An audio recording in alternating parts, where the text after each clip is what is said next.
Hey, what's going on, guys, gals, aliens, degen freaks? Welcome back to the channel. Welcome to Dano Crypto. So we're just walking the park.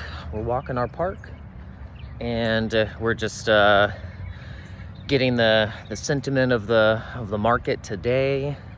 Looks like Bitcoin is back at its 200-day moving average, skirting around that 83,000, trying to push past it and hold it. We have alts, reacting accordingly, some down, some up, but ultimately these ratios and these coins are subject to Ethereum's moves. We've been explaining this, that, in order for us to really start to go, that Ethereum BTC ratio, ETH to BTC chart has to go up. It has to go up. We have to stop bleeding into Bitcoin.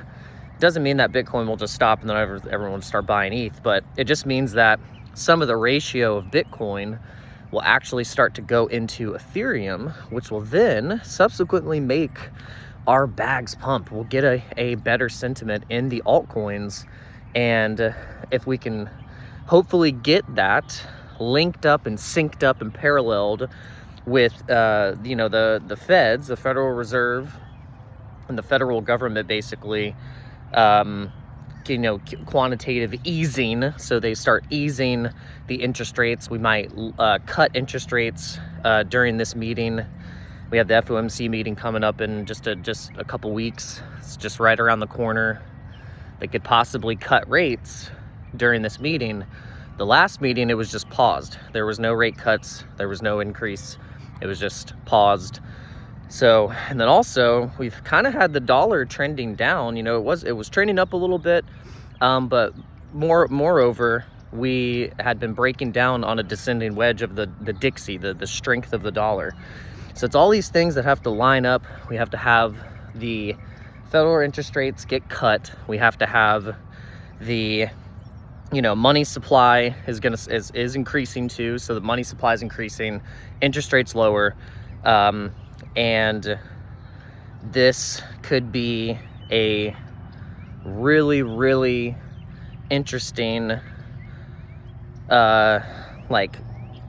correlation and connection of events that it has to happen. It's the only way we're going to really get these alts and get our bags pumping. And Bitcoin dominance also has a play in this.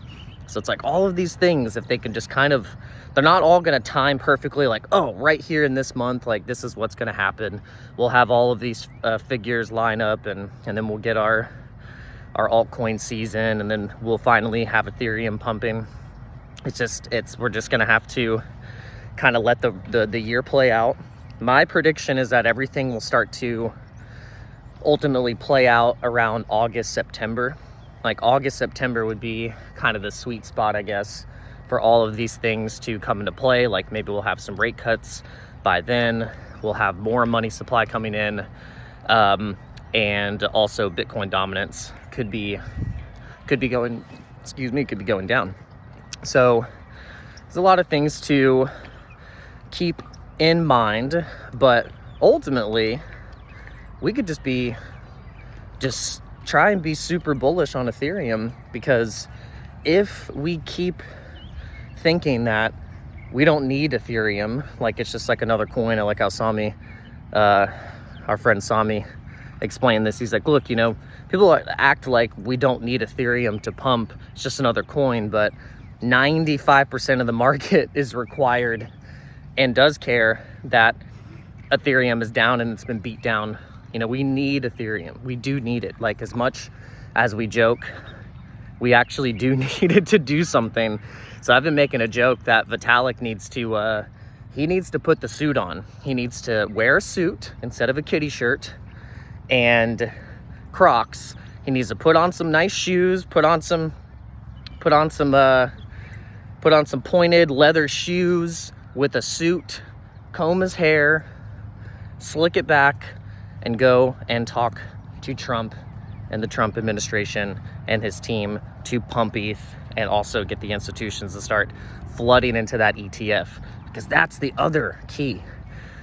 we've been talking about this, and the institutions have been just, you know, lagging, waiting to inflow into the ETFs, just like they did with Bitcoin. You know, we had a bullish Bitcoin ETF announcement. It was approved, finally launched, and it didn't really do much right off the bat. But then ultimately, it's what pumped Bitcoin to its all-time highs and sent the market rallying from, you know, 35,000, between 35 and 40,000, and rallying it up to new all-time highs. So that was from institutions in the modality of the ETF. So if we can get the institutions to just start flowing into ETH in the ETFs, then we'll get that same catapulting effect for Ethereum. And if you've been looking at, you know, the chart that I was showing on the live streams with the ETH chart from last year, from January to March, ETH actually did a 60-80% move. So now we're in March, and we're waiting for ETH to find a bottom somewhere, and I think we're gonna see it. I think we will see it. You know, people think ETH is dead, but I think ETH might be the savior of the bull market, and we just see the most hated sidelined rally for Ethereum.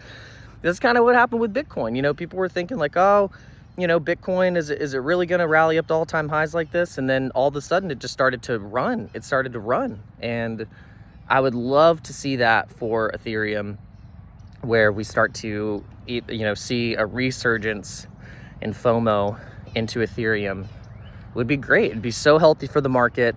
It would, you know, it strengthen a lot of the liquidity pools that a lot of these tokens, you know, even the meme tokens, fundamental native Ethereum ERC20 projects would just start to pump, because we've shown you guys before, whenever Ethereum pumps like that, we saw the alts fly. I mean, they just, Floki, I always give as an example, because Floki went up 1,000%. Floki went up 1,000%, like just did so well on the movement of Ethereum. And Pepe was another one that did really well. Pepe seems very correlated with the strength of Bitcoin and Ethereum, almost follows a similar pattern. So I guess all this to say, we still have time. We still have time to go. We still have, you know, the rest of this year. Like we're just in quarter one, and we've had so much happen. We've had Trump launch a meme coin. We've had Trump launch two different coins, Trump, Melania. We've had the president of Argentina launch the Libra scam. I mean, we've had all kinds of crazy stuff happening this year. So yeah, it's just been wild. So just zoom out, don't get shaken out, still believe you're in the right place. You know, crypto right now is kind of like being in the internet in the early 2000s. You know, it's like being in the internet in the early 2000s. You're in the chat rooms, you're in the forums, you're on AIM Messenger, and yeah, that's where we're at right now. So send your messages, be on the forums, be on the AIM chat, the crypto chat, and just be calm, cool, and collected during this time, because this is the most important pivotal time in your crypto journey, is to get through these turbulent times, the roller coaster drops, and hopefully we will all be rewarded in the end. All right, guys, thanks for tuning into this little video. Make sure you tune in to the live streams Monday through Friday, 11 Eastern Standard Time. We do these live streams every single week, every single day besides on the weekends, and we hope you have been having fun and enjoying them and getting some valuable information. And make sure you guys ding the bell, hit the like button, hit the subscribe button, and I will see you guys on the next video. Peace.